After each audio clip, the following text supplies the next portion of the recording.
Bata, sumabit sa legs ng isang CEO, sabay sabing, "Nakagat po ako ng aso niyo." Pero matapos may pagamot ng lalaki ang bata at ihatid, ay naawa siya sa sobrang hirap pala ng buhay nito.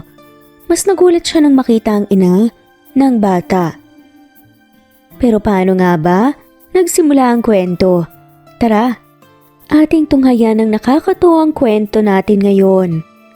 Kararating lang ng bahay ni Nedrick nang mapansin niya ang batang lalaki na umiiyak na nakaupo sa gilid ng kanyang gate. Dali-dali siyang lumabas sa kotse at nilapitan ito para tanungin kung anong nangyayari. "Okay ka lang? Bakit ka umiiyak, bata?" Tumingin sa kanya ang bata at napapailing. Sabay sumabit nga ito sa legs ni Ned. "Hoy bata, ano bang ginagawa mo? Ano bang nangyayari sa'yo?" Nakagat po ako ng aso nyo. Pagdaan ko po ay bigla na lang pong lumabas ng gate kaya ayun. Sagot ni Cedric. Dahil sa narinig ay dali-daling kinarga ni Ned ang bata pasakay sa kotse niya para madala niya ito sa ospital. Saad pa nga nito, "Pasensya ka na ha. Huwag kang mag-alala. Dadalhin kita sa ospital para mapa-inject ka ng anti-rabies." Opo. Sagot ni Cedric. Nagmamadaling nagmaneho si Ned pero nag-iingat naman siya para walang aksidente na mangyari. Pagdating nila sa ospital ay kinarga niya ulit ang bata papasok sa loob. Nang mabigyan ng injection, makalipas ang ilang minuto ay nakahinga na ng maluwag si Nedrick. Naging busy siya lately kaya nalimutan niya ang kanyang asong si Sushi na dalhin sa veterinary. Ngayong may nakagat na, ay naging leksyon na ito sa kanya na dapat magbigay naman siya ng kaunting oras kapag ganitong mga hayop na ang pag-uusapan. Pagkalabas nila ng ospital, ay binilhan niya ng pagkain si Cedric dahil nagutom daw ito. Napapangiti naman siya kasi masigasig na ito, hindi gaya kanina na ang iyak ay may kasamang takot. Sino ba naman ang hindi? Kung nakagat ng aso, kahit siya, makakaramdam ng ganun. Nagulat na nga lamang siya nang biglang sumabit ang bata sa kanya. "Hatid na kita sa inyo." Saad nga ni Nedrick. Tumingin sa kanya si Cedric at ngumiti. Salamat po. Sabi ni Cedric. Maya-maya lang ay lulan na sila ng kotse ni Cedric pauwi sa bahay nito. Pagdating nila, ay nakikita na agad niya ang kapos na pamumuhay ng magulang ng bata dahil bubong pa lang ng bahay ay luma na talaga at kinakalawang, pinagtagpi-tagbing bahay. "Sinong kasama mo dyan sa bahay niyo?" Curious na tanong ni Ned. Pinindot ni Ned ang lock ng pinto para bumukas at makababa ang bata. Nanay ko lang po. Wala po kasi akong tatay eh. Sagot ni Cedric. "Okay." Pasok po muna kayo, ipakikilala po kita sa nanay ko. Nakangiting sabi ni Cedric. Tumango naman si Nedrick at bumaba ng kotse pagkatapos ay nilak ang pinto. Naunang pumasok ang bata kaya sumunod na rin siya. Nakanganga na lamang si Nedrick nang mapansin niya ang isang babae na nadatnan nila sa may sala na nagtatahi ng damit. Kung hindi siya nagkakamali ay ito ang naka-hook up niya dati, si Callie. Napakunot ang noon ng babae nang mapag-abot nga ang kanilang tingin. Siguro nagtaka ito kung ano ang ginagawa niya rito. Nang tignan niya, ang kabuuan ng babae ay nawala na ang ganda nito at malapor sila ng kutis dahil sa hirap ng buhay. "San ka ba nanggaling? Kanina pa kita hinahanap eh." Saad na lamang ni Callie. Nagmano si Cedric kay Callie at hinila nito ang kamay niya para ipakilala. May pinuntahan lang po ko, nanay. Si Sir Ned nga po pala. Dinala niya po ako sa ospital dahil nakagat po ako ng aso niya. Sagot ni Cedric. "Ha? Okay ka lang ba? Yan ang napapala mo sa kagagala mo eh." Napayo ko si Cedric. Sorry po, nanay. Hinging paumanhin ni Cedric. "O sige na, Magbihis ka na doon at kumain. Okay po, nanay, sagot ni Cedric. Nang pumasok ng kwarto si Cedric ay tumingin sa kanya si Callie. Hindi alam ni Ned kung ngingiti siya o ano dahil napakaseryoso ng mukha ng babae. Maupo ka. Nedrick, kamusta ka na pala? Naupo naman si Ned kaagad. Okay lang naman, gaya pa rin ng dati. Tumingin sa kanya si Callie pero formal ang reaksyon nito. Gwapo ka pa rin, parang walang nagbago. Ilang taon na rin ang huli tayong magkasama. Napatawa si Ned dahil ito rin ang naging komento ng babae noon. Nagwapo siya. Napakunot naman ang noon niya nang mapansin niya na naputol ang isang kamay ni Callie kaya mas naawa siya rito. Kung hindi mo mamasamain, ano nga palang nangyari dyan sa kamay mo? Itinabi ni Callie ang ginagawa nito at itinaas ang kanyang kamay. Ito ba? Nako, nagkukusinera kasi ako dati. Kaya ganito yung nangyari. Natigil ako sa pagtatrabaho. Napailing na lamang si Ned. Anong pinagkakabalan mo ngayon? Paano kayo nabubuhay ng anak mo? Curious na tanong nito. Ngumiti ng mapait si Callie. Tumatanggap ako ng labada. Tinulungan ako ni Cedric. Siya yung isang kamay ko. Napabuntong hininga na lamang si Nedrick. Nabanggit sa akin ni Cedric na kayo lang dalawa rito? Nasaan ba yung tatay niya? Single mother ka? Sunod-sunod na tanong ni Ned. Napatitig si Callie sa kanya. Kaya bigla siyang kinabahan sa tingin nito. Anak natin siya. Ikaw ang tatay niya. Nagbunga ang pinaggagawa natin dati. Walang alinlangan at dire-diretsyong sad ni Callie. Hindi nakaimik si Ned. Parang ayaw mag-sink in sa utak niya ang sinabi ng babae. Ikaw ba naman ang biglain ng ganun? Ayaw niyang maniwala kasi mahilig sa fling at hookups ito kaya never nagseryoso. Kaya imposibleng anak nila sa Cedric. Pero what if? Ganun ba? Napangisi si Callie. Alam mo, hindi kita inobliga na maniwala. Gusto ko lang malaman mo dahil baka pinangarap mo rin na magkaroon ng anak. At para din sa anak ko to, paano kung hinahanap-hanap ka niya? Hindi sumagot si Ned. Hindi siya mahilig tumakbo sa isang responsibilidad kung sigurado siyang kanya ito. Pagkatapos nilang mag-usap ni Callie, ay nagpaalam na nga siyang umalis dahil may trabaho pa siya. Sa kabilang banda si Callie ay nakasilip lang sa gilid ng pinto sa papalayong sasakyan ni Ned. Napatampal na lamang siya sa kanyang noo nang ma-realize ang sinabi na sobrang bilis na ipinaalam niya sa lalaki na anak nila, si Cedric. Kaya sinong maniniwala doon kung marami pang taon na lumipas? Iisipin talaga nito na ibang lalaki ang ama ng bata. Dapat palagi talagang nasa tamang timing. Pero ganun pa rin naman yun. Sa matagal o madali, hindi pa rin maniniwala si Ned. Kasi hindi naman siya matino noon. Kaya naging ganito ang buhay niya. Kasi tila sinisingil na nga siya ng pagkakataon dahil sa mga kalokohan niya. Nahulog sa malalim na pag-iisip si Callie kung kailan malaki na ang bata at saka pa sila nagkita ulit ng lalaki. Nang tuluyan nang mawala sa paningin niya ang kotse ni Ned ay bumalik na siya sa ginagawang pagtatahi. Hindi niya alam kung kumain na ba si Cedric o hindi. Totoo ba yung narinig ko, Nay? Tatay ko po yung si Sir? Tanong ni Cedric. Alam mo masamang makinig sa usapan ng iba, pero narinig mo na kaya wala na akong magagawa. Siya nga yung tatay mo, anak. Pero parang ayaw niyang maniwala eh. Kumunot ang noo ni Cedric. Ha? Bakit po? Tanong niya. Napailing si Callie. Kasi matagal siyang nawalay sa atin. Hayaan mo na intindihin na lang muna natin. Hinila niya ang anak at niyakap ito. Samantalang si Ned ay nagmamaneho na parang wala sa sarili, napasuntok siya sa manibela dahil na-realize niyang mali ang ipinaramdam niya kay Callie. Na hindi maniwala na may anak sila. Parang binababa niya ang pagkatao nito. Never naman niyang na-judge ang pananaw ng babae pagdating sa pakikipagrelasyon. Alam naman niya dati ang pinagdaanan ni Kali, kaya nga siya naging ganun kaloko. Hindi naman niya isasara ang utak niya sa posibilidad. Kailangan lang talaga niyang maintindihan silang dalawa.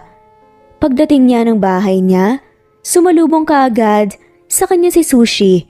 Kumakawang ang buntot nito at nagpapakarga. Bad ka ha? Anak ko pa talaga ang kinagat mo. Magiging amo mo yon pagdating ng araw kaya umayos ka. Turo nga nito sa aso. Natigilan naman si Nedrick nang ma-realize niya ang kanyang sinabi kaya naiiling na lamang siya na nilak ang gate at pumasok siya sa loob ng bahay. Nakarga si Sushi. Pabiling-biling sa higaan niya si Ned dahil paulit-ulit umikil-kil sa utak niya ang napag-usapan nilang dalawa ni Kali.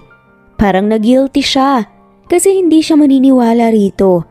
Kinabukasan samantalang si Kali ay hindi na niya naabutan pa si Cedric sa higaan nito paggising niya.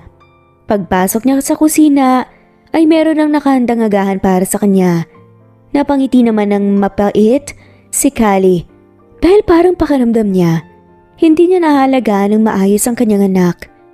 Kung may babalik niya ang panahon ay sana hindi na lang ganun ang mga pinaggagawa niya. Nagtino na lang siya para may narating nga sa buhay. Nasanay siya noon, nalaki sa layaw kasi buhay pa nga ang mga magulang niya pero ngayon wala na siyang matatakbuhan kapag naghihirap siya ng sobra. Kaya nang maputo lang isa niyang kamay ay nagtatanim na lamang siya ng kung ano-anong gulay sa likod bahay para may maibenta siya sa mga kapitbahay na gustong bumili o doon sa palengke at tumanggap nga rin siya ng labada. Sa kabilang banda, bago umuwi ng bahay si Nedrick, ay naisipan niyang dumaan muna sa palengke para bumili ng preskong gulay at isda. Nang palabas na nga siya, napakunot ang kanyang noo nang mapansin niya si Cedric na naglalakad parang kagagaling lamang din ito sa palengke. Bumusi na nga siya nang ilang beses kaya huminto ang bata sa paglalakad. Ngumiti ito sa kanya nang dumungaw siya sa bintana. "Ikaw pala yan, Tay!" Nakangiting sabi ni Cedric. Natigilan naman si Ned. Parang may kung anong humaplot sa puso niya nang marinig niya ang sinabi ng bata. Lumapit ito sa bintana ng kotse. Itinaas ang kamay para magmano nga sa kanya. "God bless. Anong binili mo sa palengke?" Tanong nga nito. Kinuha ko po yung bayad sa ibinenta ko pong mga gulay kanina. Nakangiting sagot ni Cedric. Nakaramdam naman ng awa si Ned. Kahit sa kabila ng hirap ng buhay na dinanas nito, ay nagawa pa talagang ngumiti nito. "Ang sipag mo naman. Halika, pasok ka. Hatid na kita sa bahay niyo." Binuksan niya ang pinto ng front seat para makapasok ang batang si Cedric. Napailing siya nang mapansin niyang sira na ang sapatos ng bata at lumang-luma na rin. Masaya po akong makilala kayo, Tay. Pero naiintindihan ko po kung hindi ka po maniniwala na anak mo ko. Pinaliwanag naman po ni nanay sa akin eh. Cute na saad pa nga ni Cedric. Napakagatlabi naman si Ned at hinaplos niya ang buhok ng anak. Nararamdaman na niya pero gusto niyang makasigurado para maging buo ang paniniwala niya. Hindi naman sa ganoon. Nagulat lang si tatay. Paliwanag naman ni Ned. Ngumiti si Cedric at niyakap siya. Ang hirap talaga ng buhay, Tay, no? Tignan mo, itong sapatos ko matagal ko na po itong gamit. Kaya ngayon parang susuko na talaga. Nakangiting sabi ni Cedric. Napailing na lamang ang lalaki. "Dadaan tayo ng tindahan ngayon. Ibibili kita ng maraming sapatos. Ilan ba ang gusto mo?" Naku, kahit isa lang po baka wala ka na pong pera eh. Sagot naman ni Cedric. Napatawa na lamang si Ned ng malakas. "Dadamihan natin para marami kang magagamit. Pati mga bagong damit, pantalon at iba pa." "Salamat po, Tay," sabi ni Cedric. Nang mapadaan sila sa isang kainan, ay huminto sila para kumain. Nagugutom na rin si Ned. Uunahin muna niya itong anak niya bago siya pupunta kay Laura, ang kanyang long-time partner. Palagi na itong umuungot sa kanya ng kasal pero wala pa sa plano niya talaga mag-settle down kasi hindi pa naman talaga siya handa at marami pa siyang bagay na gustong gawin. Nasa loob na sila ngayon ng restaurant. Hindi na kailangan mag-order dahil nasa harapan na nga nila ang mga pagkain na pagpipilian. "Oh, pumili ka lang ng gusto mong ulam, anak," sagot ni tatay. Sige po, sakto po, gutom na rin po ako eh. Nakangiting sagot ni Cedric. Kaya napapangiti lang si Ned nang makita niya ang bata na isang ulam lang ang kinuha nito at 3 kanin. Madaling nag-mature ang isip at paniniwala dahil sa kahirapan. "Bakit isang ulam lang ang kinuha mo?" Napabungis-ngis sa kanya si Cedric. Naku, okay na po ako rito sa karne, tay. Yung iba kasi gulay na eh. Nagsasawa na po ako doon eh. Bumubungis-ngis na sagot ni Cedric. Tama nga ito. Halos gulay ang nakadisplay. Piniritong isda nga itong kinuha niya para ulamin. Sawa na rin siya sa karne. 2 plastic na lagayan ng soft drinks ang in-order ni Ned dahil dadalhin niya yung kay Cedric dahil may paggagamitan siya. Pagkatapos nilang kumain ay sa mall sila pumunta. Kitang-kita niya ang pagningning ng mga mata ni Cedric sa tuwa. Nagbayad na si Ned. Pagkalabas nila ng restaurant at dumiretso na sila ng mall para ibili ng bagong gamit ang anak. Lingon naman ang lingon si Cedric dahil hindi ito makapaniwala na nandito sila ngayon sa mall. "Ngayon ka lang ba nakapunta sa lugar na to?" tanong ni Nedrick. Opo, tatay. Salamat po dahil dinala mo po ko rito. Nakangiting sagot pa ni Cedric. Napangiti lang si Ned dahil lahat na lang ipagpapasalamat ng anak. Kahit naman ni hindi naging maganda ang buhay nito. Awang-awa naman siya rito dahil nawala nito ng karapatan na maranasan ang mga bagay na deserve nito na kaya naman niyang ibigay. Sa kabilang banda, si Kali ay nagumpisa ng mag-alala dahil anong oras na pero hindi pa rin dumarating ang anak ngayon. Ngayon lang ito naabutan ng hapon kung kanina pa nakauwi ang mga kaklase nito. Maya-maya lang ay napakamot ang noon niya nang mapansin ang isang kotse na papalapit sa bahay niya.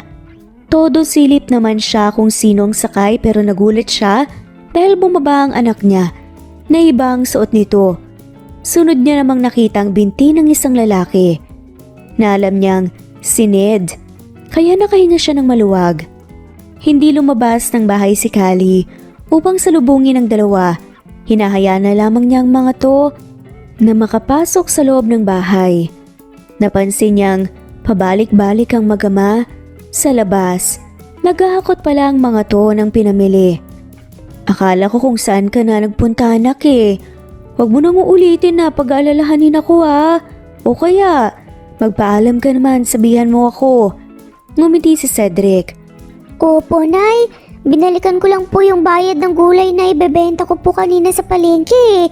Ang kaso, nakita po ko ni tatay, kaya isinama niya po ako sa mall, hindi na po ko nakapagpaalam.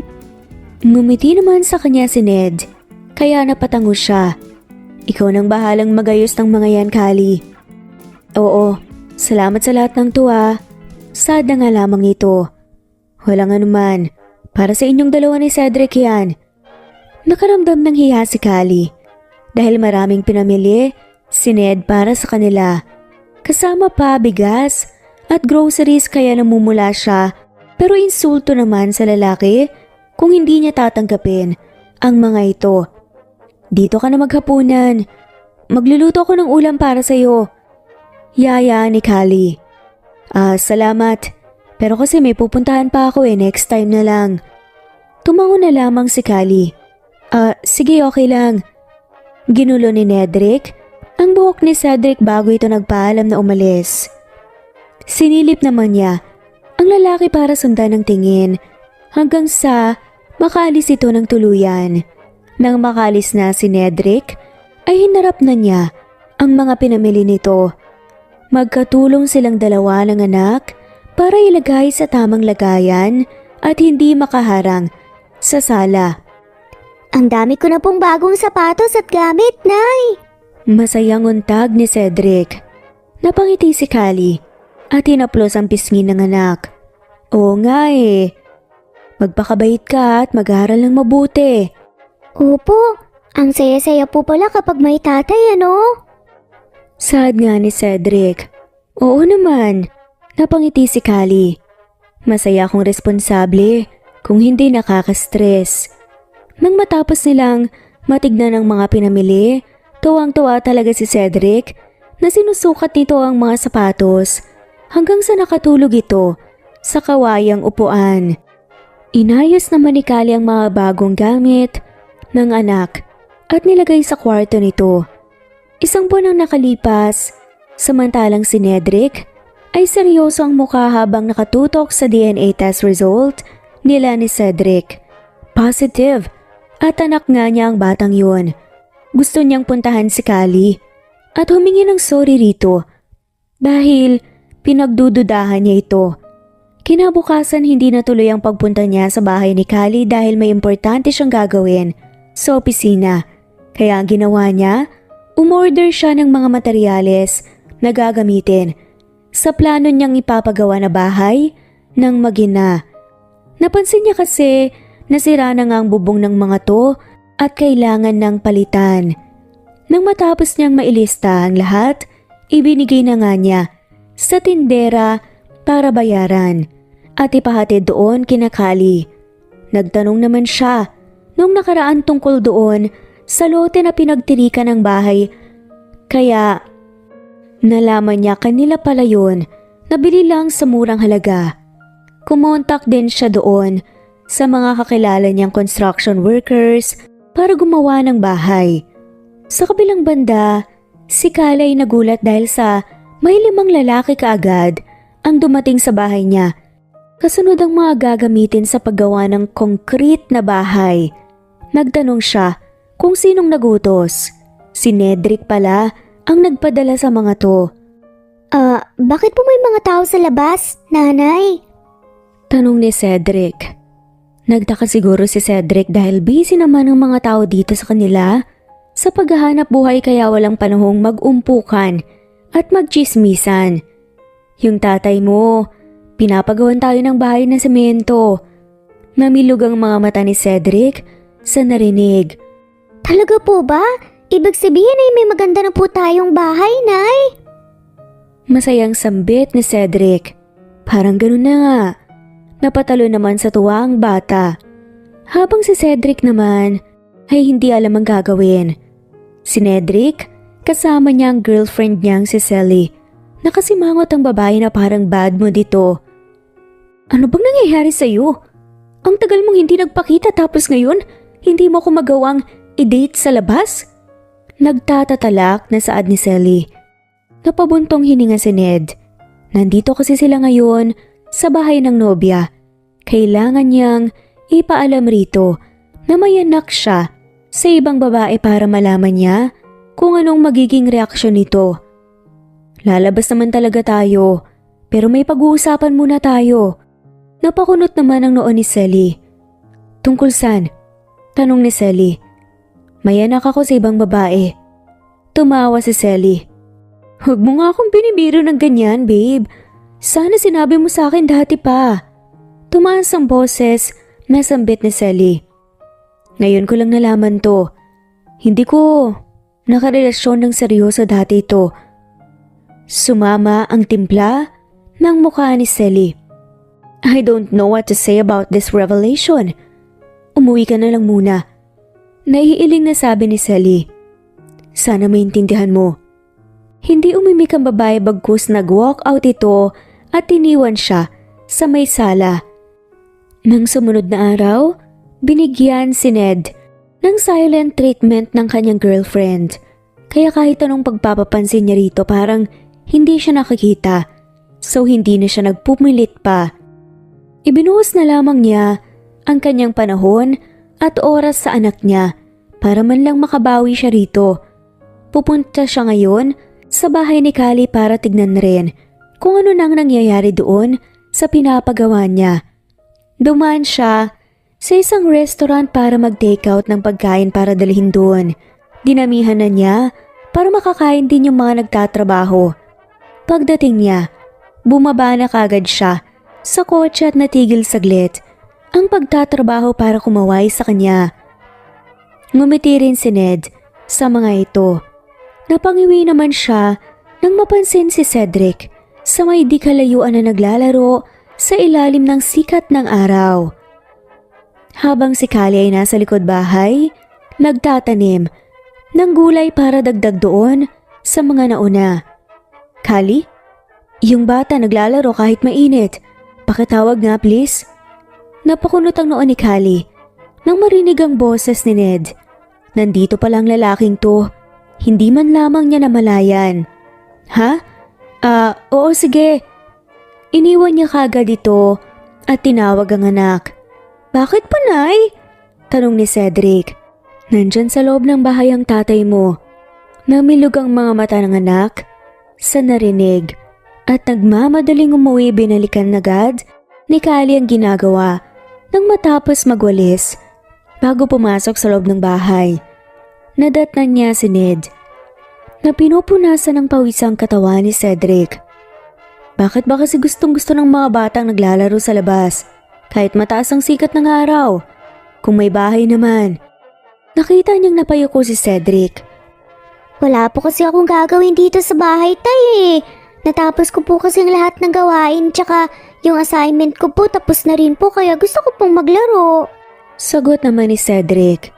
Napakunot naman ang noon ni Kali na nakatingin sa lalaki. Nung una ayaw nitong maniwala pero ngayon, palagi na nga lamang pumupunta sa kanila ito.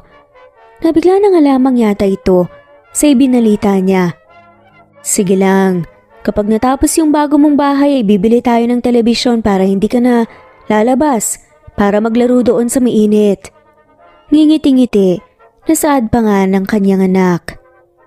Talaga po, Tay? Masayang sambit ni Cedric. Salamat po kung ganun. Ngumiti naman si Ned. Nang mapatingin nga ito sa gawin niya, ay kinindatan nga siya. Kaya napakagatlabi na nga lamang siya. Kung dati, attractive siya, ngayon naman ay sobrang losyang na nga siya. And worse, is putol pa nga talaga ang kabilang kamay niya. Gusto mo ba ng cellphone? O yung iPad? Alam mo ba ang mga yon?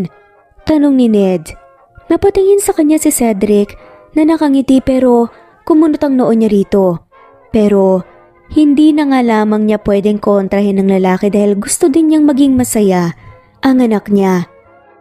Opo, Tay. Meron pong ganun po yung kaklase ko eh. Ako nga lang po ang wala eh. Malungkot na sagot ni Cedric. Ngayon ay gaya ka na rin nila. Dalawahin natin para meron ka lahat. Mag-aral ka ng mabuti. Napatalon pa nga ang bata. Sige po, Tay. Salamat. Sabi nga nila nakaluwag-luwag na raw po ako sa buhay dahil iba-iba sapatos ko at mga gamit. Sinabi ko naman po sa kanila na dumating lang po yung tatay ko galing abroad. Nakangiting sabi ni Cedric. Napangisi na lamang si Ned at ginulo ang buhok ng anak. Ang dami pang napag-usapan ng dalawa hanggang sa napagpasyahan ng mga to na umalis at pumuntang city. Hinabili naman ng lalaki na magluto ng maraming kanin para makakain ng tanghalian yung mga trabahador. Isang buwan ang nakalipas, walang pasok sa eskwela si Cedric, kaya nagpaalam ito sa kanya na pupuntahan sa bahay.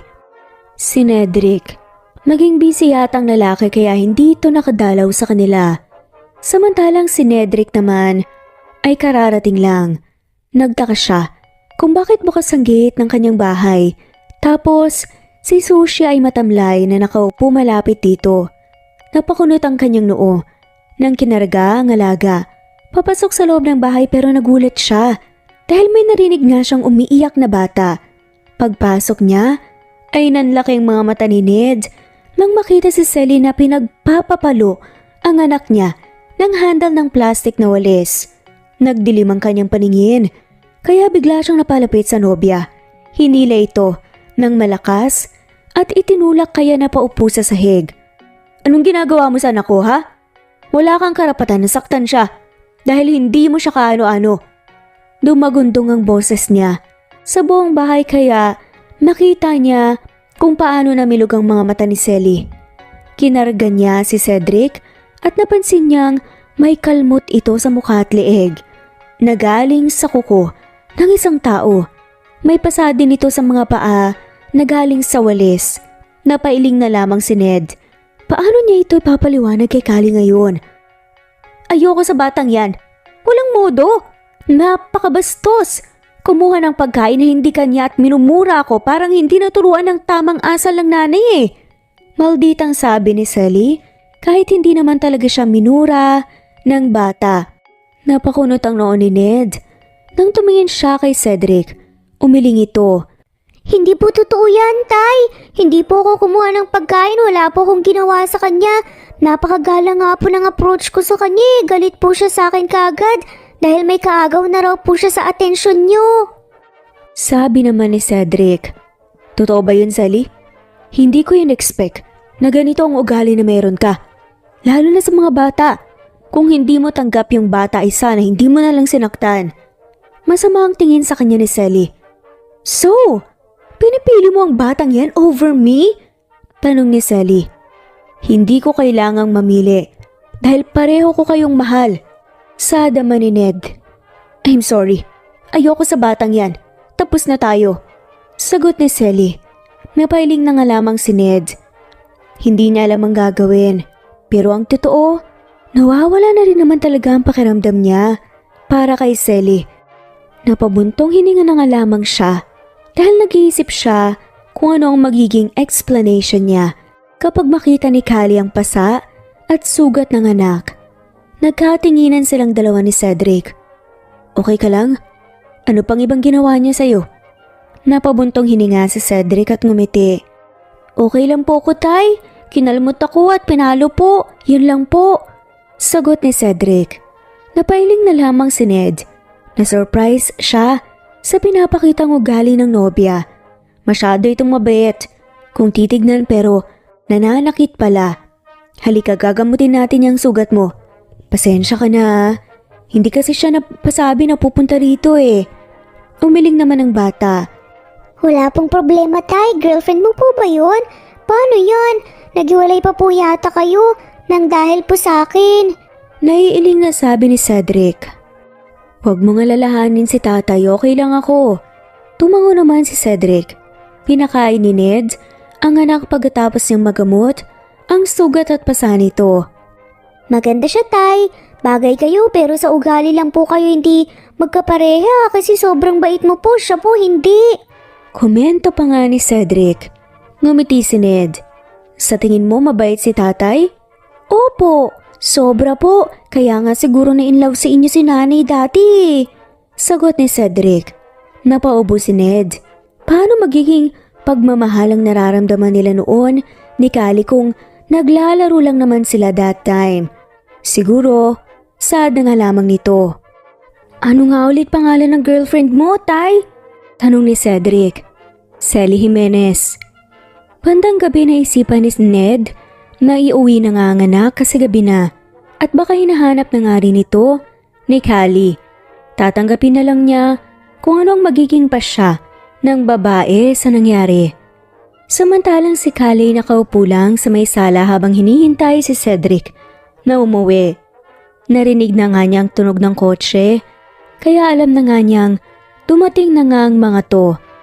Pagpasok ng anak ay nagtaka siya kung bakit parang may sugat ito sa bandang leeg, may pasa sa braso at binti. Nagmano sa kanya. Si Cedric saka ngumiti. Anong nangyari sa'yo? Bakit may pasa ka at sugat? Nadaba ka ba? O nakagat ng kung ano? Nagkatinginan ng magama. Pasensya ka na, Callie. Nahuli kasi ako ng uwi ng bahay. Hindi ko alam na nandun si Cedric, nagpang-abot sila ng girlfriend ko at pinalo siya sabay kalmot. Napailing si Ned at napahilot ito sa sentido. Ano?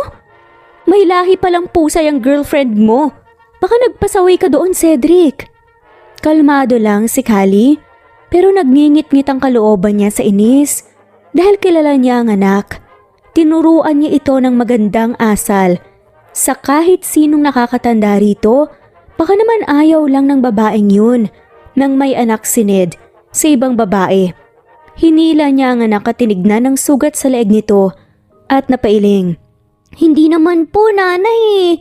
Wala nga po kong ginawa eh. Bigla na lang po siyang nangalmot at pinalo po ako. Ayaw daw po niyang may kaagaw sa atensyon ni tatay.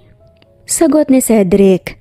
Napatingin siya kay Ned at napabuntong hininga. Sige na, kumain ka na doon. Busog na yan. Tapos na kaming kumain sa bahay. Mabuti. Sige na, pumasok ka na sa kwarto at matulog. Seryosong saad ni Callie. Tumango naman si Cedric at iniwan sila sa may sala. Ngayon ay dalawa na lang sila ni Ned ang naiwan kaya natahimik sila saglit.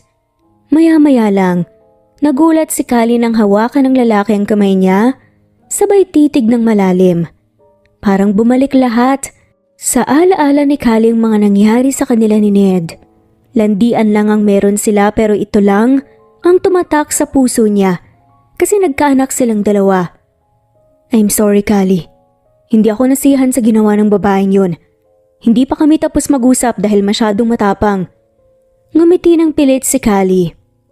Okay lang. Kung mauulit pa, hindi ko alam kung ano nang magagawa ko. Hindi na mauulit, Callie. Ano ko ang sinaktan niya, kaya ako talaga ang makakalaban niya. Hindi umimik si Callie. Kung magagawa nitong manakit physically ng babaeng minahal. Napangiwi siya nang mahuli siya ng lalaki na nakatitig rito, kaya nakaramdam ng hiya si Callie. Siya nga pala, hindi pa natin napag-uusapan ang tungkol sa pinagawa mong bahay. Ngumiti si Nedrick. Anak ko naman si Cedric, diba? Gusto kong nasa maayos ang buhay niya. Kayong dalawa dahil ikaw naman ang nanay niya. At pasensya na dahil hindi ako naniwala nung umpisa. Okay lang, naintindihan naman kita. Sagot naman ni Callie. Kung saan-saan na lang nakarating ang usapan nilang dalawa ni Nedrick. Ngayon lang sila nagkaroon ng usapan na ganito dahil dati ay kung nagkikita nga sila, sunggab ka agad at mauuwi na nga sa kama. Uwi na ako, Callie. Dito ka na lang matulog. Gabi na para magmaneho ka pa pauwi. Bahay din naman ito eh. Napatitig nga sa kanyang lalaki. Napayo ko na nga lamang si Callie dahil nakaramdam siya ng hiya kasi nalilimutan na niyang magayos ng sarili. Salamat. Siya nga pala, nalimutan kong magbigay ng allowance para kay Cedric. Sad nga ni Ned. Kumuha ng pera si Ned sa pitaka nito at inabot sa kanya. Nahihiyang tanggapin ni Callie pero kailangan niya ito para sa gastusin para kay Cedric. Kailangan na niyang kapalan ng kanyang muka. Salamat dito ah. Sagot naman ni Callie. You're welcome. Nakangiting sabi ni Ned.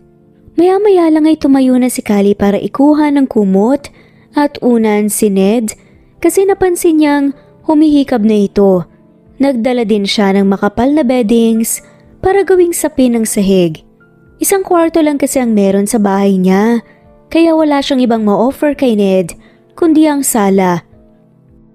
Magiging okay ka lang ba rito sa sahig, mahiga? Lalagyan naman natin ang sapin eh. Tumawa si Ned.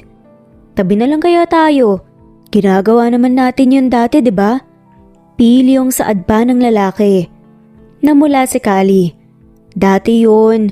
Huwag kang ano dyan. Napahalakhak naman si Ned.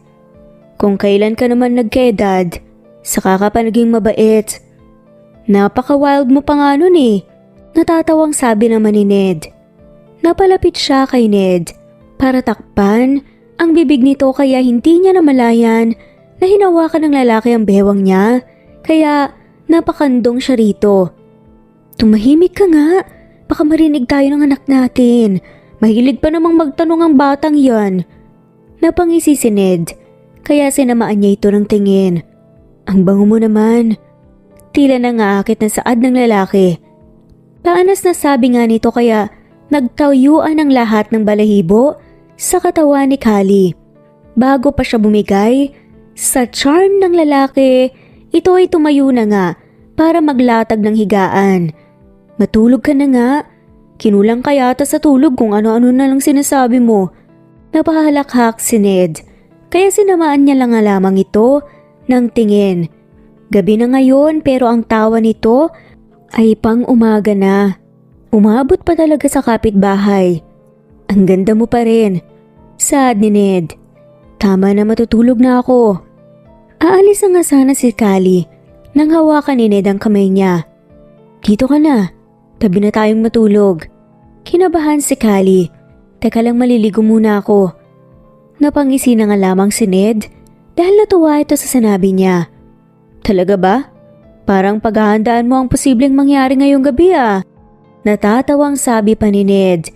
Napangiwi na nga lamang si Kali dahil parang binibigyan nga siya ng dahilan ni Ned, which is wrong. Sasakay talaga ang lalaki dahil magkaaway ito at ang girlfriend. Pass. Nagbago na ako no. Ayoko na sa landian na walang label. Nakakasawa din pala at nakakakaba. Tsaka ayoko na ng ganun. Sumeryosong mukha ni Ned na nakatingin sa kanya. Gusto ko lang naman na may katabi sa pagtulog. Ang dami mong sinasabi dyan. Napabuntong hininga si Kali. Nasa tabing kwarto lang naman si Cedric. Tumabi ka na sa kanya doon. Ako na lang matutulog rito. Nagpaawa si Ned sa kanya pero ayaw niyang magpadala. Babae siya at lalaki ito kaya expected na may mangyayari talagang iba. Lakas pa naman ang attraction nila sa isa't isa. Sige na, promise, magbibehave ako. Siguraduhin mo lang ha. Naku, kung mapansin kong saan naaabot yung kamay mo, puputulin ko talaga yan para dalawa na tayong isa na lang ang kamay. Napangiwi si Nedrick dahil sa sinabi niya. Natatawa nga siyang pumasok sa kusina at dumiretso sa banyo para maligo. Amoy pawis na siya. Nakakahiya naman kung tatabi siya kay Ned na mabaho. Looking fresh pa naman ito ngayon kahit gabi na. Habang si Ned naman ay humiga na nga lamang sa nilatag na higaan ni Kali para sa kanya. Na-drain ang utak niya kanina dahil sa nangyari. Hinding-hindi niya may pagtanggol ang nobya at hindi valid ang reason nito para malakit ng batang walang kamuang-muang at walang kasalanan. Mabuti na lang kalmado si Kali kung hindi ay mahihirapan siyang pakiusapan ito dahil kahit sinong nanay kapag ganun ang mangyari sa anak, manggagalaiti talaga sa galit. Napangiti naman si Nedrick dahil sa pagpayag ng babae na makatabi siya sa pagtulog. Kaya hihintayin niya ang itong matapos sa pagligo. Pero hindi niya namalayan nakatulog na siya sa sobrang pagod at tagal. Kinabukasan, samantalang si Kali ay tawang-tawa sa kanyang isip nang hindi natuloy ang pagtabi nila sa pagtulog ni Nedrick dahil nang paglabas niya ng kusina ay sobrang himbing na ng pagkakatulog nito. Kaya ngayon ay bad trip ang lalaki. Ni hindi siya pinapansin kahit ilang ulit na siyang dumadaan sa harapan nito. Nakasimangot nga na nakaupo sa upuan sa may sala at malalim ang iniisip, nagtampo yata na may kasamang inis dahil hindi natuloy ang pagtatabi nila kagabi. Inaasikaso naman nito si Cedric pero nagkanda haba ang nguso. Natawa siya dahil para itong mister na hindi napagbigyan ng isang round sa kama.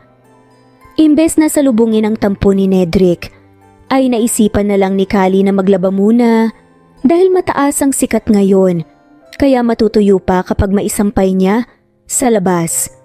Pinaiwan niya kay Cedric ang cellphone nito dahil magbubukas siya ng social media account ngayon.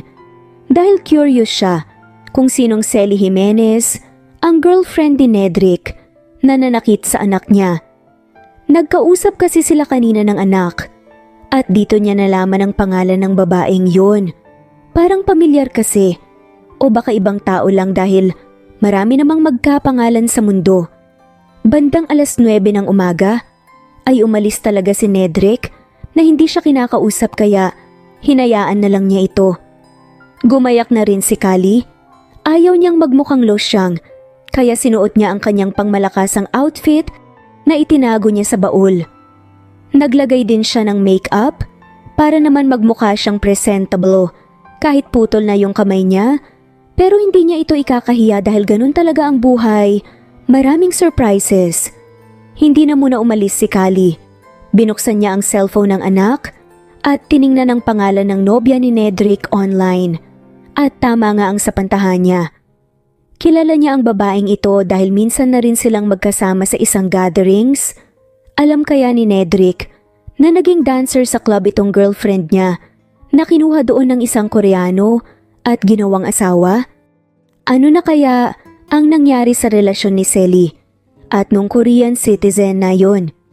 Bakit si Nedrick na yung boyfriend? Wala na siyang pakialam sa relasyon ng dalawa, basta ang gusto niyang gawin ay maiganti ang kanyang anak. Akala ng babaeng yun ay palalampasin niya. Ang nangyari ay nagkakamali ito. Makalipas ang ilang oras ay narating na niya ang bahay ni Selly. Dito pa rin pala nakatira ang babae hanggang ngayon. Grabe ang pag-angat nito sa buhay, pero katawan naman ang puhunan. Pero sino naman siya para mang-judge? Hindi din naman malinis ang konsensya niya. Hinintay niyang lumabas ang babae. Nakapagtanong na siya kanina sa gwardiya sa entrance. At ang sabi, hindi pa ito nakaalis. Umaaliwalas ang mukha ni Kali nang makita niyang papalabas ang kotse nito, kaya humarang siya at pinagpupukpok. Labas! Lumabas ka dyan! Kung ayaw mong sirain ko tong kotse mo! Bumukas ang pinto at bumaba si Selly. Kilala siya nito dahil na rin sa tingin nito sa kanya at tumismid. Tapang naman, akala yata nito matatakot siya. Ano bang problema mo? Nakataas ang kilay na tanong ni Selly. Lumapit si Kali sa babae at pinalipad niya ang kanyang kamay at binigyan ito ng mag-asawang sampal. Ikaw ang problema ko! Saad ni Kali. Napaatras si Selly at napasapo ito sa nasaktang pisngi. Nag-aapoy ang tingin sa kanya. Akmang gaganti ito pero napatid nga niya. Kaya napaupo sa semento. Lalabas talaga ang pagiging jacket siya niya kapag anak na nga niyang nasaktan at pag-uusapan. I'm going to sue you! Nanakit ka ng walang dahilan. Napangisi si Kali. Go ahead! Saad naman ito. Dahan-dahang tumayo si Selly at hinaplos ang nasaktang tiyan at mas lalong nagalit ang ekspresyon nito. Habang si Ned naman, naisipan niyang puntahan sa bahay nito ang nobya dahil hindi niya ito makontak. Ngumiti sa kanya ang guard sa entrance at pinapasok siya nito. Napakamot naman ang noo ni Nedrick dahil hindi siya pwedeng magkamali. Si Kali itong nakatalikod habang kaharap si Selly, parang nag-aaway ang dalawa. Nagtaka naman siya kung bakit natunto ng babae ang bahay ng kanyang nobya. Gayong wala naman siyang nabanggit dito ng whereabouts ni Selly. Naglalakad na siya palapit kaya napansin niya ang nag-aalalang mukha ng nobya. Gagawin ko talaga dahil bigla ka lang pumunta rito para manakit. Sagot ni Selly. Napakunot noo naman si Ned. Sa tingin mo, matatakot ako pagkatapos mong saktan ng anak ko? Kulang pa nga yan. Gusto kong gawin ko rin sa'yo ang ginawa mo noon sa kanya. Para kang walang anak, ang hilig mong manakit. Stop it! Kung ano-ano lang lumalabas dyan sa bibig mo, hindi mo ko kilala. Pigil naman ni Selly. Nagulhan naman si Nedrick sa huling sinabi ni Kali. Nakita niya kung paano namutla ang nobya. Si Selly? May anak? Sa isip-isip nga niya, hindi niya alam. Nagka-amnesia ka na yata. Anong hindi kilala? Kilalang kilala kita, Selly. Natatakot ka lang yatang malaman ni Ned ang tinatago mo. Saad ni Kali. Natigilan si Ned sa narinig, so magkakilala pala ang dalawa. Tulungan mo ako, Nedrick. Sinasaktan ako ng babae niyan. Please, ireklamo mo siya. Pagmamakaawa at pagpapaawa ni Selly. Pero naging blanco ang utak ni Ned. Hindi naging honest sa kanya si Selly. Hindi nito sinabi sa kanyang tungkol sa kung ano ang tinatago nito. Kung tama ang lumabas sa bibig ngayon ni Kali ay naloko siya ng babaeng minahal niya ng ilang taon. Nang tignan niya si Kali, ay umismay dito. Akala niya kasi ay chill lang ito pero may plano palang gumanti na laman, tuloy niya ang tungkol sa nobya. Umuwi ka na, Kali. Saad ni Ned. Masama ang tingin ni Kali kay Sally. Hindi pa tayo tapos. Pagbabanta ni Kali kay Sally. Nang maglakad palayo si Kali, ay hinarap ni Ned si Sally. Iyak ito ng iyak na nakatingin sa kanya pero wala siyang kahit ni katiting na awa na naramdaman dito. Wala siyang sinabi bagkus ay naglakad siya palayo para umuwi na. Ayaw niya munang marinig sa ngayon ang iba pang kasinungalingan nito. Maya-maya lang ay napansin niya si Kali na naglalakad sa gilid ng daan. Kaya bumusina nga siya rito pero hindi huminto sa paglalakad kaya hinarangan niya ng kotse ang dinaanan nito. Sakay na, Kali. Saad nito. Tumingin sa kanya si Kali at nagkibit balikat. Hindi na. Maglalakad na lang ako. Saad nga ni Kali. Sakay na, sabi. Napanganga si Kali na nakatingin sa kanya dahil sa gulat ng mapalakas ang kanyang boses. Sobrang init pa ng ulo niya. Galit siya at dumadagdag pa talaga ito. Tahimik lang si Kali na sumakay sa front seat ni hindi siya nito tinignan pagbukas niya ng pinto makalipas ang ilang minuto. Nagmaneho na si Ned, kating-kati na nga ito na malaman kung ano-ano ang itinatago ni Sally sa kanya. Habang si Kali naman, napakagatlabi na lang dahil ramdam na ramdam niya ang inis nito sa girlfriend. Bakit naman kasi kailangan pang magsinungaling kung kaya namang magsabi ng totoo? Di lang si Ned ang niloko ni Sally. Anak pa nito at asawa.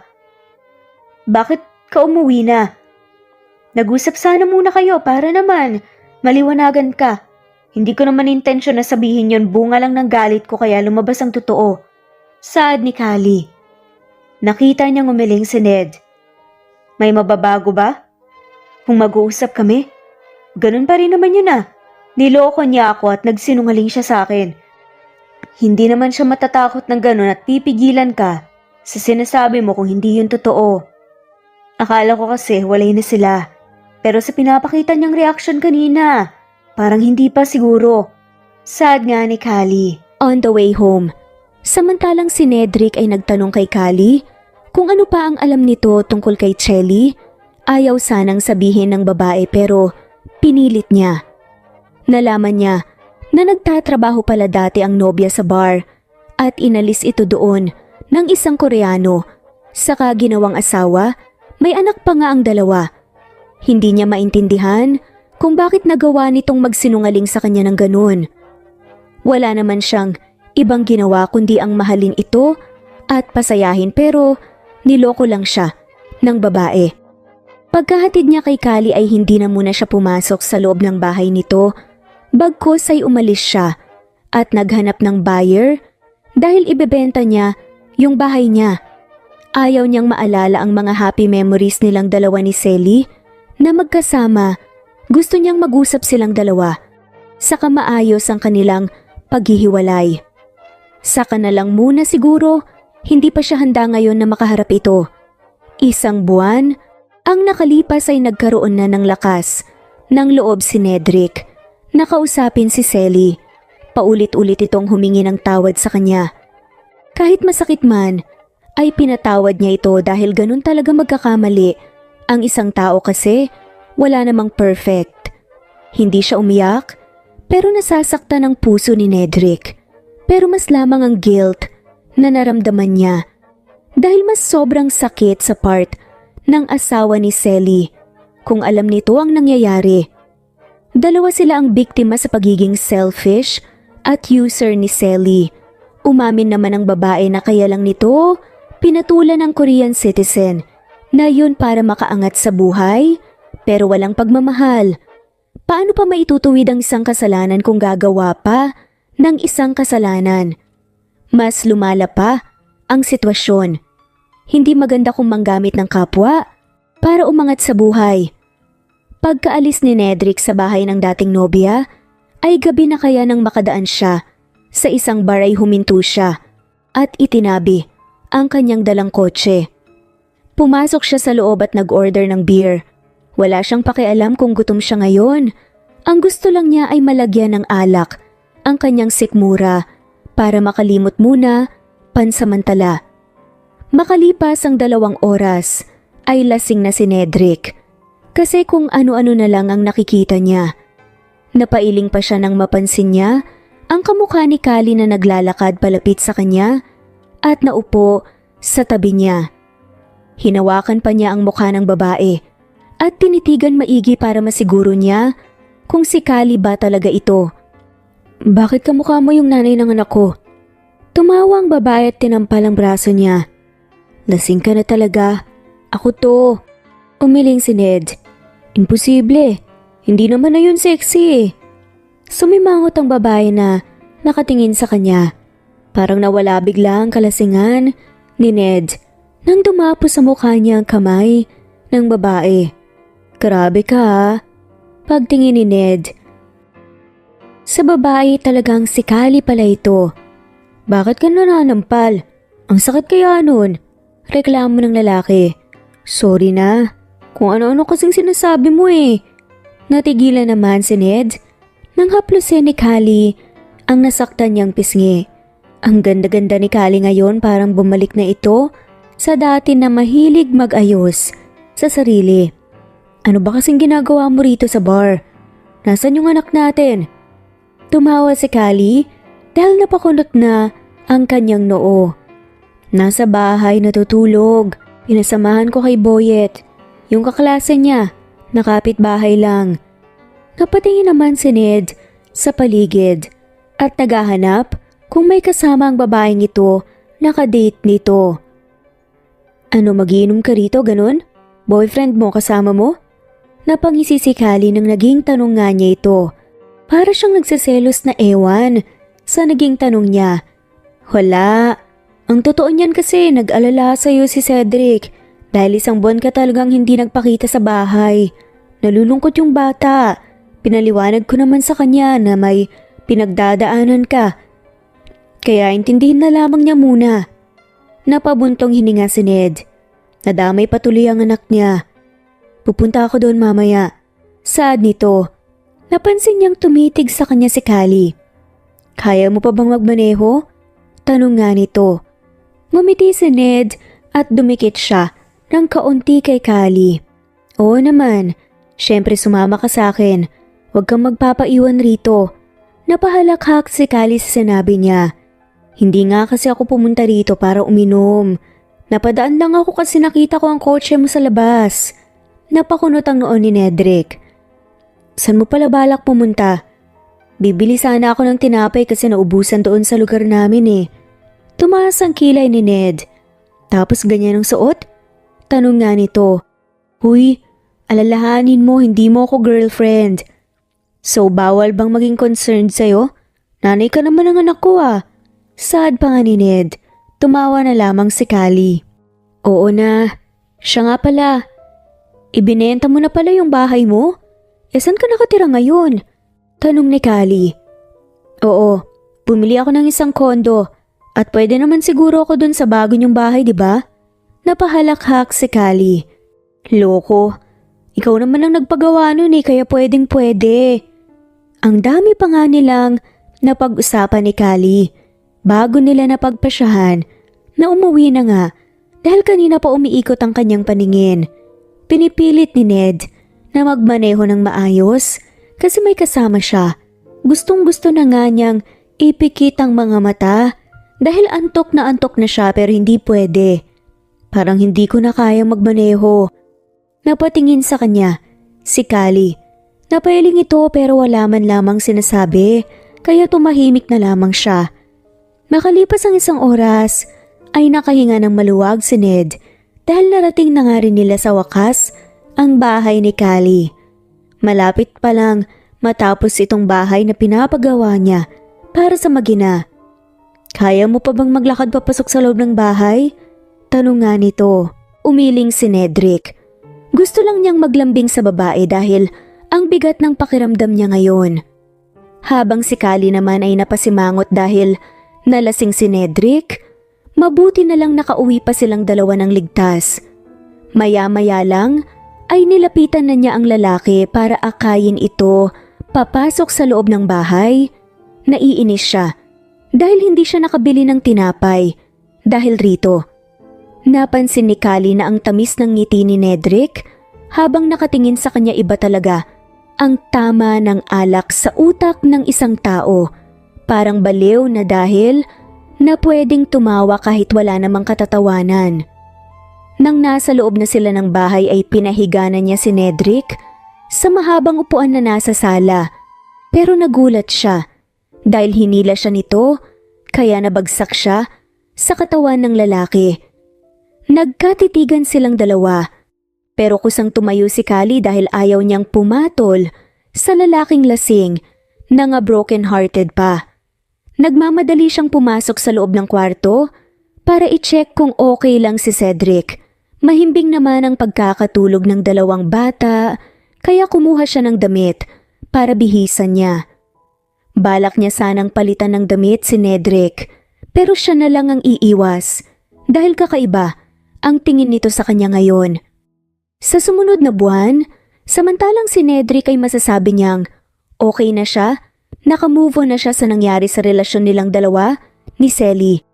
Napatawad na rin niya ito. At masaya naman si Nedrick bilang isang single man ngayon. Saka nakafocus lang siya sa kanyang priorities and responsibilities. Lalong-lalo na kay Cedric. Tapos na rin ang bahay na pinapagawa niya.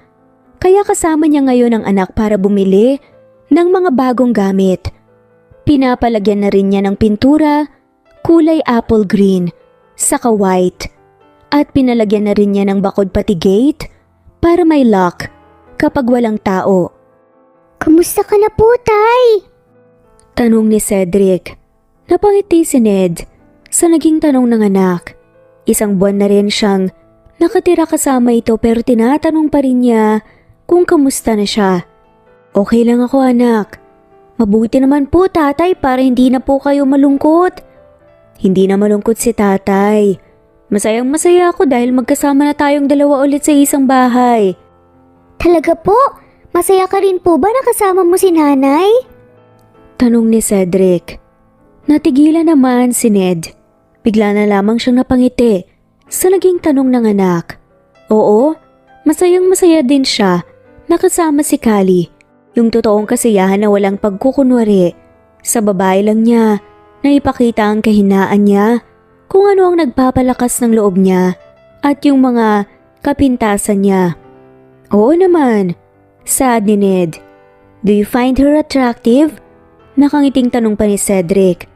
Umuo naman si Ned. Kung magkakaroon ka po ng chance, liligawan mo po ba si nanay para po maging kayo ulit? Tanong pa nga ni Cedric. Napatingin sa malayo si Ned. Kung magkakaroon man. Nang pagkakataon and why not? Nakikita naman niyang malaki na nga ang pinagbago ni Kali ngayon at nakafocus na talaga ito sa pagiging ina. Hindi gaya ng dati nung una silang nagkakilala pero nakatitig lang sa kanya ang anak kaya sumagot siya. Oo naman, pagkatapos nilang bumili ay nagpatulong sila sa staff ng mall para ipasok sa kotse ang pinamili nila.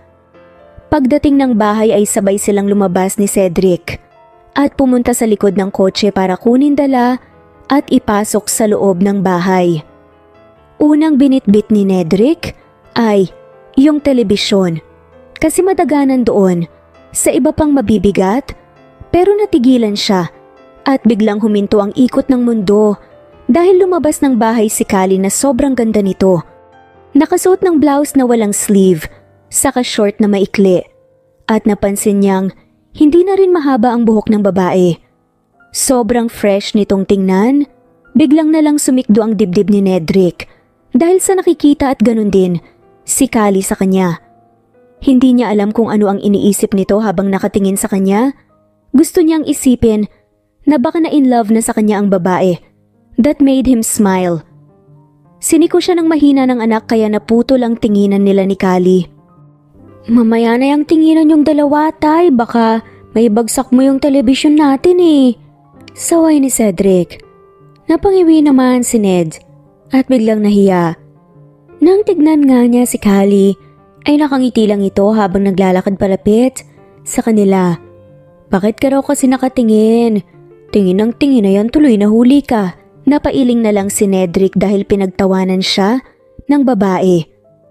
Pagkatapos nilang mapasok lahat sa loob ang pinamili, ay ipinatong na niya ang telebisyon sa lalagyan nito na kasama din sa binili nila kanina.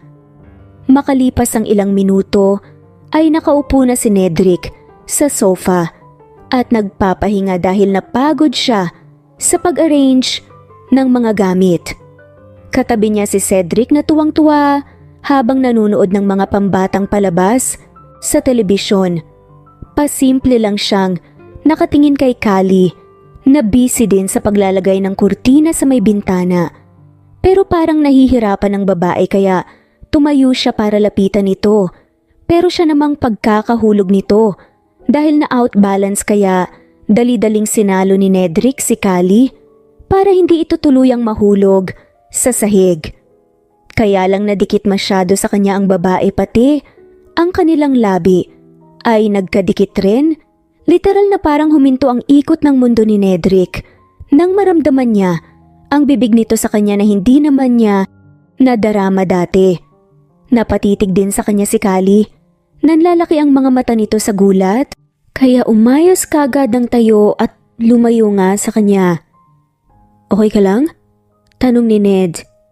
Napahinga ng malalim si Callie. Oo, maraming salamat.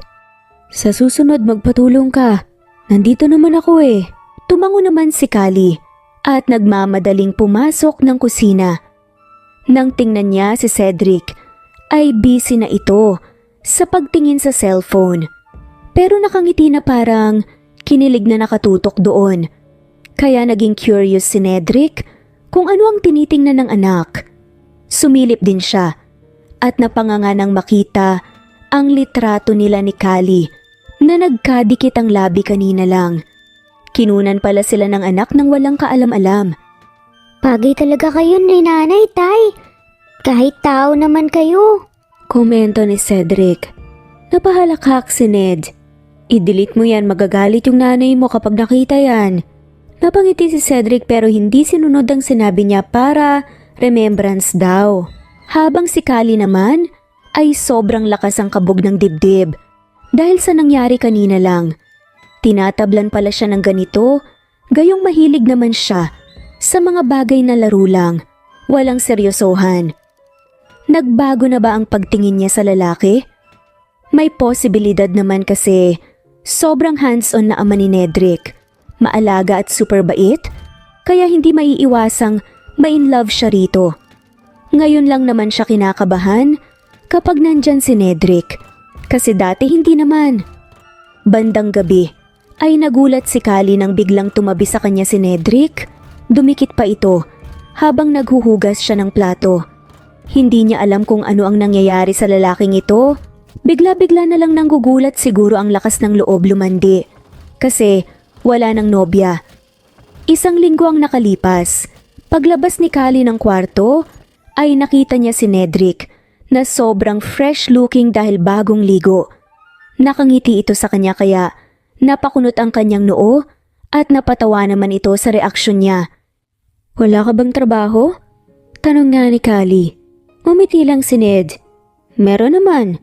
Pero naisip kita kaya umuwi ako para dalhan ka ng pagkain. Kinilig naman ang sarili ni Callie pero hindi lang niya pinapahalata. Nagulat siya dahil hinawakan ni Nedrick ang kamay niya at hinila palabas ng kwarto. Huminto sila sa may sala at may nakita nga siyang masarap na pagkain na nakalagay sa mesa. Akin ba ang lahat ng yan? Tanong ni Callie. Ngumiti si Ned ng pagkatamis-tamis. Oo, kung mauubos mo. Salamat ah. Yan ba ang epekto ng pagiging broken-hearted mo? Naging thoughtful bigla? Napahalakhak si Ned. Nakamove on na ako, pwede nang magmahal ulit. Napangiwi naman si Callie nang ngumiti si Ned. Nang nakakaloko at kinintatan siya. Ang bilis naman. Sumimangot si Ned. Anong gusto mo? Hindi ako mag-move on? Kainis ka. Hindi naman worth it kasi manloloko at sinungaling. Grabe ka naman. Minahal ka naman siguro ng totoo ni Selly. Yun nga lang, mali ang paraan niya. Sad pa nga ni Kali. Kesyo minahal niya ako o sa hindi ay mali pa rin ang ginawa niya. May anak na at asawa. Kahit hindi pa niya mahal yung tao, pero napapakinabangan din niya yon. Tumango-tango naman si Kali. Maya-maya lang ay hawak ni Nedrick ang baywang niya palapit sa sofa at naupo.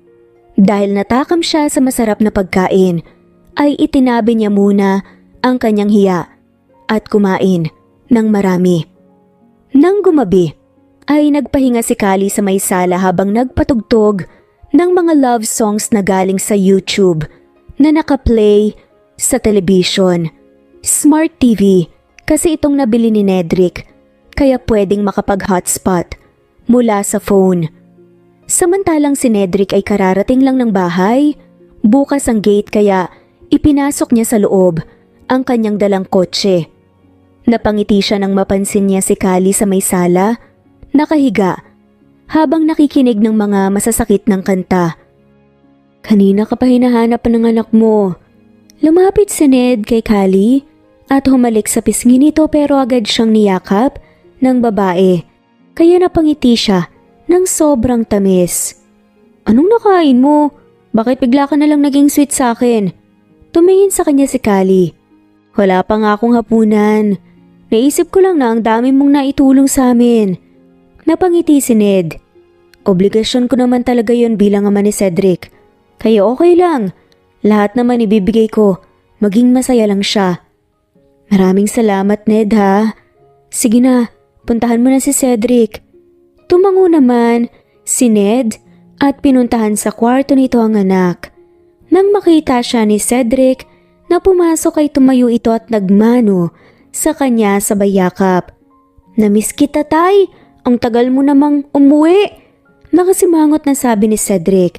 Talaga lang ah, o baka may gusto kong ipabili. Napatawa na lamang si Cedric. Wala po, sagot nga nito. O magbihis ka, kakain tayo sa labas. Tuwang-tuwa si Cedric sa sinabi niya. Iniwan na muna niya saglit ang anak para puntahan si Kali. Nakahiga pa rin. Ang babae kaya tumabi siya rito at umusog naman ito para magkasya siya. Ang resulta ay magkadikit silang dalawa ngayon. Ang gaan ng pakiramdam ni Nedrick. It feels like home sa feeling ni Kali. Marami na talagang nagbago, makontrol na niya ang sarili niya ngayon na walang nangyari kahit magkadikit silang dalawa dahil nire-respeto niya ito. Ano daw kailangan ni Cedric? Tanong ni Kali. Napalunok naman si Ned.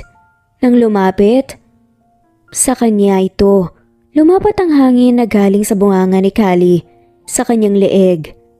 Sobrang lamig kasi at nagtaasan nga ang kanyang balahibo. Namiss daw niya ako. Napatawa si Kali. Baka may kailangan kaya namimiss ka. Napahalakhak naman si Ned at hinayaan niyang higaan ni Kali ang kanyang braso. Wala naman daw, sadyang namiss lang talaga niya ako. Naawa ako sa kanya dahil sobrang saya niya dahil sa pagbabago ng buhay namin. Napatingin si Ned sa mukha ni Kali. Thankful talaga siya sa akin. Palaging nagpapasalamat. Napangiti si Kali. Oo nga eh. Magbihis ka. Kakain tayo sa labas. Ngumiti si Kali sa kanya. Libre mo? Oo. Kahit saan mo pa gustong pumunta kung bahala sa'yo. Huwag lang sa mamahaling kainan. Kontento na ako doon sa nagtitinda sa gilid.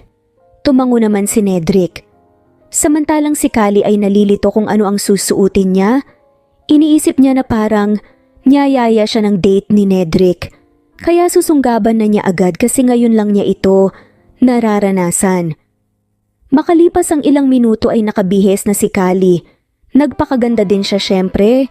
Para naman hindi siya magmukhang alalay na kasama si Nedrick. Napakagwapo kasi ng lalaki.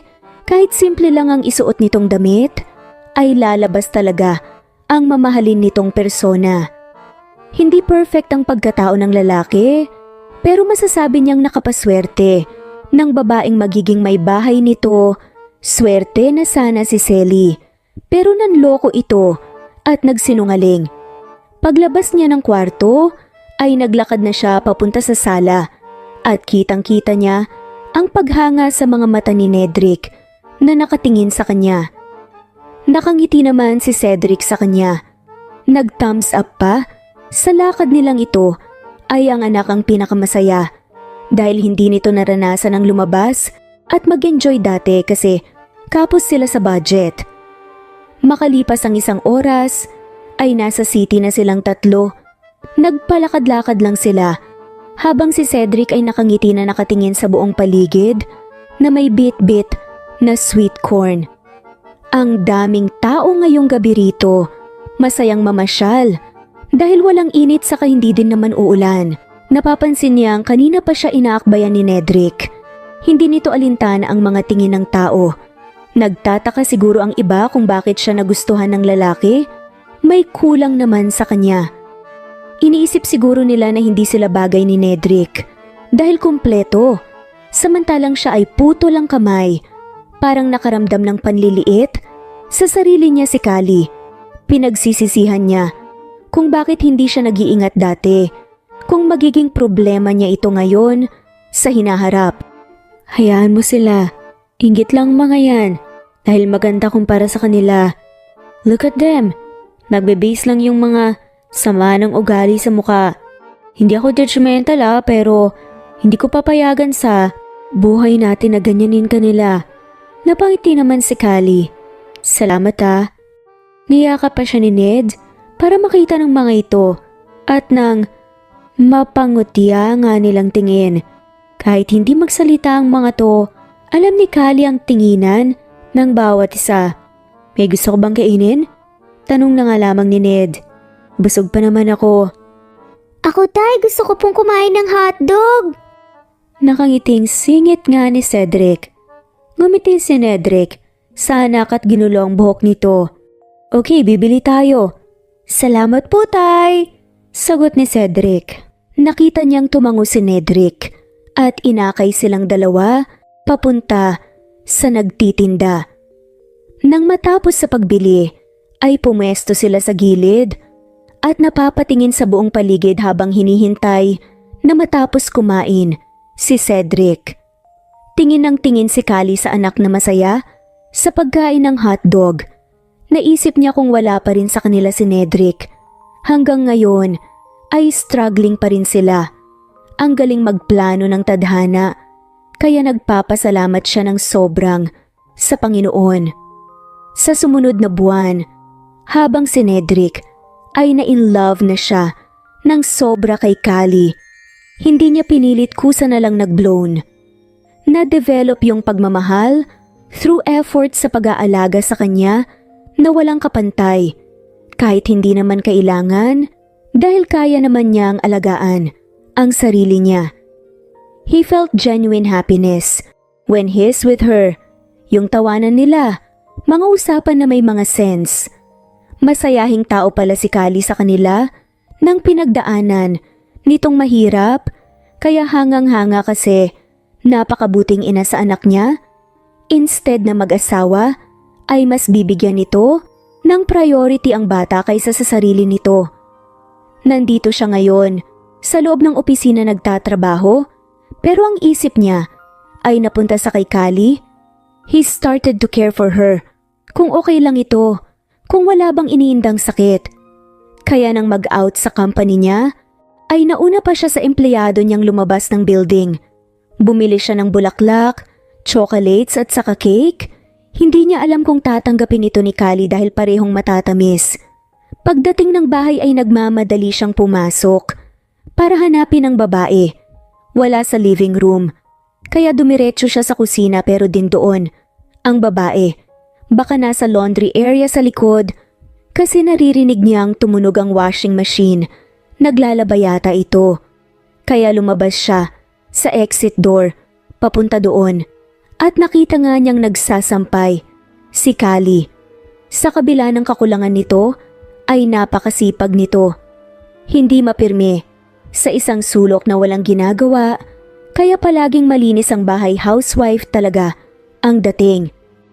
Halika muna rito. May bibigay ako sa'yo. Saad nga ni Ned, tumawa naman si Callie. Teka, ano bang tinatawag mo sa akin? Napangusi si Nedrick dahil tinawag nga niya itong honey. May ibang tao ba rito bukod sa ating dalawa? Natawa naman si Callie habang papalapit sa kanya. Maganda pa rin, kahit wala sa ayos, ang pagkakatali ng buhok. Nang malapit na ito sa kanya, ay inayos niya ang pagkakatali ng buhok nito. Kaya napatitig sa kanya ang babae. Salamat. Ano nga palang ibibigay mo? Tanong ni Callie. Tara sa loob. Nakahawak siya sa baywang ni Callie habang papasok sila sa loob ng bahay. Nang nasa sala na, ay pinulot niya ang buke at ibibigay sa babae. Kitang-kita naman niya sa reaksyon ng babae na nagulat ito. Salamat dito sagot pa nga niya. Sumeryoso ang mukha ni Nedrick na nakatitig kay Callie. Ayaw niyang matagalan itong feelings niya para sa babae. The early, the better, para naman wala siyang pagsisisihan. Titig ng titig siya kay Callie at kabado nag-iisip siya kung paano simulan huminga muna siya ng malalim para mag-ipon ng lakas ng loob. Mahal kita, Callie. Pwede mo ba akong bigyan ng chance? Gusto kitang makasama habang buhay. Ayoko lang maging tatay ni Cedric. Gusto ko ring maging boyfriend mo at asawa. Ngumiti ng mapait si Callie tumiling. Pero Ned, hindi tayo bagay. May kakulangan ako. Huhusgahan ka ng tao. Sa dami ng babae sa mundo, bakit ako pang ganito? Lumapit siya ng konti kay Callie para maabot niya ang pisngi nito at hinawakan. Wala akong pakialam. Kayo lang naman ang important sa akin I don't care about your imperfections. Basta, yung nadarama ng puso ko ang masusunod kaya please. Napabuntong hininga si Callie sa kanya. Sure ka ba talaga sa nararamdaman mo? Bawal mag-back out rito. Natawa bigla si Ned. Natatakot siya bigla doon. Sure na sure. Saad na nga lamang ni Ned. Sige na nga, saad ni Callie. Dahil sa tuwa ni Nedrick, ay nasiil niya ng halik si Callie. Nang narinig nilang biglang umingit ang gate at bumukas ay biglang naghiwalay ang kanilang mga labi. Sa kasabay silang nagkatawanan. 1 linggo ang nakalipas habang si Callie ay nakatayo sa labas ng pinto habang nakatingin sa mag-ama na naglalaro sa bakuran ng basketball. Nagpapawis sa umaga. Hindi sinayang ni Nedrick ang binigay niyang chance. Araw-araw itong nanliligaw kaya nahihila ng lalaki ang feelings niya na tinatago. Nakaka-in love ang isang taong responsible.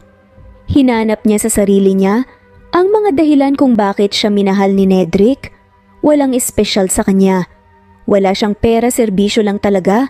Pag-aaruga at pagmamahal ang maibibigay niya. Mahal rin niya si Nedrick. Hindi kung ano ang maibibigay nito. Hindi ang pera o ang yaman, kundi ito mismo ang totoong pagkatao nito. 1 buwan ang nakalipas masaya at magaan ang buhay na tinatahak ni Callie, kapiling si Nedrick at Cedric. Totoo nga ang pinaniniwalaan niya na kung magtitiis ay may blessings na darating. Ngayon ay magkaharap silang dalawa ni Nedrick sa may living room. Papasok ito sa trabaho kaya inaayos niya ang necktie nito, titig na titig naman sa kanya, kaya hindi siya makapag-focus. Ang ganda mo pala kahit wala pang ligo, saad pa nga ni Ned. Napapalayo naman siya ng kaunti dahil inaamoy nito ang kanyang leeg. Mabaho pa ako, mayos ka na nga. Magulo itong necktie mo, saad naman ni Callie. Mabango nga, tumawa lang si Nedrick. Nang matapos siya sa pag-aayos, ay gumayak na si Nedrick. Sinamahan niya palabas. Pero bago pa makalabas ng gate ang lalaki, ay tinawag niya ito. Kaya napalingon ito sa kanya. I love you, ingat ka, saad ni Callie. Nanlaki naman ang mga mata ni Nedrick na nakatingin sa kanya. Kaya dali-dali itong lumapit at sinil siya ng halik. Saka may kasamang yakap. I love you too. Nagkangitian silang dalawa at parehong may ningning sa mga mata. 4 na buwan ang nakalipas habang si Nedrick ay masasabi niyang masyadong worth it ang lahat ng nangyari sa buhay niya sa piling ng kanyang magina. Sa relasyon nila ni Callie, although hindi perfect, may mga matitinding away din sila, pero sa huli ay nagkaayos din dahil nandun ang pagmamahal at pag-iintindi. Wala nang hihilingin pa si Nedrick sa buhay niya, kundi blessings na lang para maging matibay ang relasyon nila ni Callie sa mga taon pang dumarating. So the next chapter is in his heart and mind, right?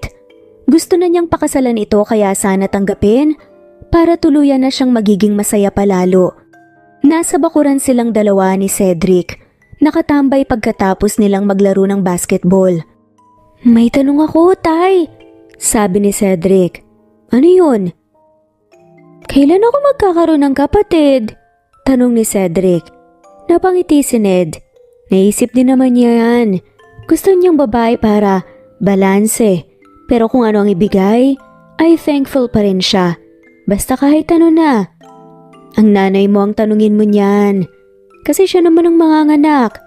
Sige po tay, gusto ko rin po magkaroon ng kalaro. Nahihiya na kasi ako sa iyo eh. Ikaw pa yung pagod galing trabaho. Ay maglalaro pa tayo, doble na po pagod mo. Sabi ni Cedric. Inakbayan niya ang anak at ginulong buhok nito. Okay lang, walang reklamo si tatay pagdating sa'yo. Sabi ni Nedrick at ngumiti si Cedric. Salamat po tay. Sagot pa nga nito. Alam mo may plano ako para sa nanay mo. Ano po yun? Tanong ni Cedric. Bibili tayo ng singsing para sa kanya. Magpo-propose si tatay para magkaroon ka na ng kapatid. Nakaiting sagot naman ni Cedric. Sige po! Sabay na patalon-talon. Wala ngayon sa bahay si Callie. Namalengke ito kaya okay lang na mag-usap sila ng anak na malakas ang boses. Habang si Callie ay nasa palengke pa, sobrang dami kasing wala sa kusina kaya bibilhin na niya ulit lahat nagbigay. Kasi ng pera sa kanya si Nedrick. Nahihiya nga siya dahil binigay nito lahat. Parang misis na talaga siya nito.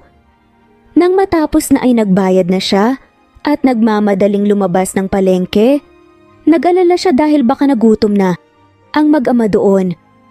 Pero meron pa namang kanin at ulam, kumain na siguro ang mga yun. Pagdating ng bahay ay nagtaka si Callie dahil nasa labas ng gate si Cedric na parang problemado, kaya pagkababa niya ng sinakyan ay nilapitan niya agad ito. Anong nangyari sa iyo anak, okay ka lang? Napatitig sa kanya si Cedric. Si tatay po kasi, naiiling na sagot ni Cedric. Ha? Anong nangyari sa tatay mo? Kinabahan na lamang bigla si Callie. Baka na-disgrasya na nga si Nedrick o ano man ang masamang nangyari sa kanya. Pasok na po tayo sa loob, nanay. Sabi nga ni Cedric. Sumunod naman siya sa anak at nagulat siya dahil nakita niya si Nedrick na nakaluhod at may hawak na singsing. Nabitiwan niya ang kanyang daladala dahil sa hindi maipaliwanag na nadarama sa pagkakataong ito. Will you marry me, Callie? Totoo ba to? Tanong ni Callie. Tumango si Nedrick. Don't ruin the moment, darling. Sumagot ka na lang. Napangisi si Callie na may kasamang pag-iyak. Oo, yes na yes. Tumayo na nga kagad si Ned at nilapitan siya. Nilagay nito ang singsing sa kanyang daliri, saka siya niyakap ng mahigpit. Salamat pero kinabahan ako dun ah. Saad naman ni Ned. Napangiti si Callie pero yung luha niya ay parang ayaw tumigil sa pagtulo. Parang nananaginip siya sa nangyayari ngayon, kaya lang kahit ipikit niya ang kanyang mga mata ay talagang nag-propose sa kanya si Nedrick. Hindi siya makapaniwala dahil gusto nitong makasama siya habang buhay kaya sobrang overwhelming. 1 taon nang nakalipas, buntis na si Callie. Sa ikalawang anak nila ni Nedrick, nakaupo siya ngayon sa sofa. Sa may sala ay inaalala ang masasayang nangyari sa buhay niya, lalong-lalo na doon sa kasal nila ng husband niya. Hindi umiyak si Nedrick ng mga panahon yung, pero nakikita niya ang sobrang tuwa sa mga mata nito Siya ang emosyonal na biro pa nga siya ng pare na baka kaya raw siya umiiyak kasi nagsisisi siya sa naging desisyon kaya sinamaan siya ng tingin ni Nedrick. Hanggang ngayon, hindi kasi siya makapaniwala na abot sila ng ganun ng lalaki. Napakakasalan siya nito. At napapangiti na lang si Kali habang hinahaplos ang kanyang maumbok na tiyan. Bandang hapon ay nagluluto na siya ng hapunan nila habang wala pa ang anak at ang asawa. Kahit hirap siya sa paghawak ng mga bagay. Dahil sa isa lang ang kanyang kamay, ay kinakaya niya para magampaman ng maayos ang kanyang obligasyon. Nang maluto, ay naglagay na siya sa bowl. Binitbit niya ito dahil isang kamay lang ang pwede sa kanya ay dumulas ito at nahulog kaya nabasag sa kanatapon ng laman. Napapaiyak si Kali. Hagulgol talaga kasi pakiramdam niya, napaka-inutil niyang tao, pupulutin niya sana ito nang pigilan siya ni Nedrick. Hayaan mo ko. Pupulutin ko kasi ako naman talaga may kasalanan yan. Nakatingin sa kanya ang asawa na walang reaksyon. Ako nang magliligpit. Baka masugatan ka pa at isa pa. Maipit ang baby natin. Masuyong saad ni Ned. Napaka-inutil ko. Paano ba kasi isa lang itong kamay ko eh? Umiyak si Kali. Shh, hindi ka inutil, okay? Huwag kang umiyak na makakasama yan sa baby natin. Inalalayan siya ni Ned. Palabas ng kusina at naupo sila na dalawa sa sofa. Mahal mo pa rin ako kahit ganito ako? Tanong ni Kali. Ngumiti si Nedrick at pinunasan ang kanyang basang pisngi. Kinintalan din siya ng halik sa ilong nito. Mahal na mahal pa rin kita. Masuyong saad ni Ned. Napangiti naman ng sobrang lapad si Kali. Mahal na mahal din kita. Nagyakapan agad silang dalawa ng kanyang asawa. Kaya mahal na mahal niya ito kasi walang judgment sa kanyang pagkatao. Kahit magkaroon pa sila ng malaking away, walang pagsisisi. 9 na buwan ang nakalipas, samantalang si Nedrick ay tuwang-tuwa dahil natupad ang gusto niya na magkaroon ng babaeng anak, balance na may lalaki na siya at babae. Kahit matagal na sila ni Kali, kasal na hindi pa rin mawawala ang agam-agam nito at palagi nilang pag-aawayan na baka daw darating ang araw na papalitan niya ito. Hindi mangyayari ang bagay na yun dahil ito lang ang gusto niyang makasama habang buhay. Kahit maputol pa ang lahat ng kamay nito, ay hindi niya ito iiwan. Saka mamahalin pa rin niya ito hanggang dulo. At dito na nga po nagtatapos ang kwentong pagmamahalan ni Kali at Nedrick. Maraming salamat po sa lahat at shoutout po sa mga sumusunod.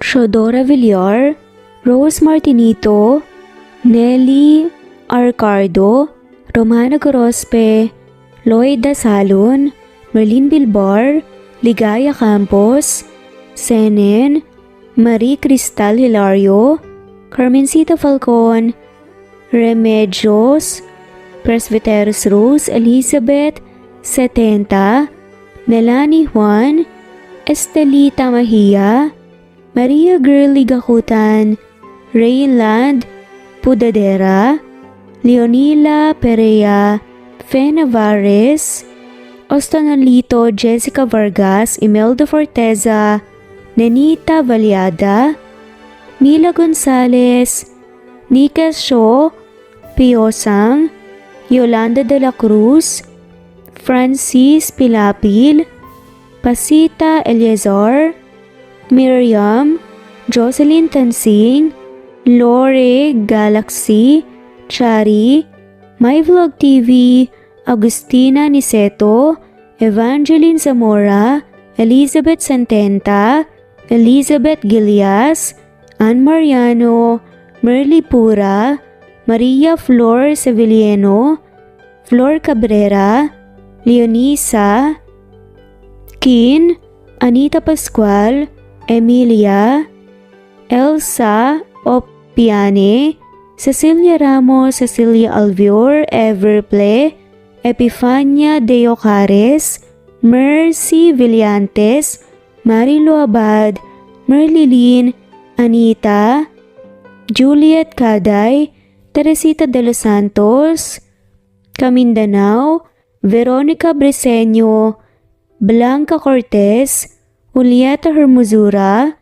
Merlina Aparta, Lucia Baldo, Anita, Lourdes, Nena Ano, Kinsian, Josefa Doque, Annie, Geraldine De Jesus, Lolita, Madeline, Madeline Javier, Marilu Gulmatico, Aileen Laganya, Liliano Bebe, Mercy Villantes, Lawrence John Bacus, Gina, Lisa, Teresita David, Lorna Ongon, Annie Hoson, Juby Hernandez, Presbyteros Rose, Marian, Liz Berito Chabidal, Batang Ibunan, and Anna Victoria. Thanks for listening at shoutout din po sa lahat ng mawalang sawang sumusubaybay.